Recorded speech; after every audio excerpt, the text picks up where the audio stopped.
Payariq tumanida bir hokim noqonuniy harakat bilan bir tadbirkorni mulkini buzib tashladi. Uni ko'pchilik ko'rdi. O'sha hududni tadbirkor ishlab turgan, o'zini mulki bo'lgan hududni tortib olish maqsadida jinoyat qilgan va bu jinoyatga o'sha yerdagi ichki ishlar xodimlari, obodonlashtirish rahbarlari va ularning xodimlari va shunga o'xshagan tashkilotlar yordam berib turgan.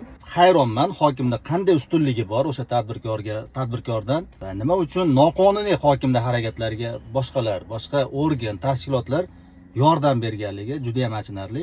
Va bu yerda eng kulgilisi, hech qanaqa xat hujjatsiz, sud qarorisiz buzib tashlayotgan paytda o'zini mulkini himoya qilish maqsadida o'sha texnikaga qarshi chiqqan tadbirkorni qamashib qo'yibdi.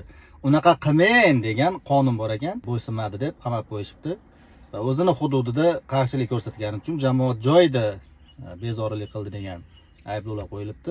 Juda ham achinib turgan edim, chunki bunaqa noqonuniy harakatlarga huquqni himoya qiladiganlar o'zlari yordam bergani va ularga nisbatan hech qanaqa jinoiy ish qo'zg'atilmagani deb o'ylanib turgan edim.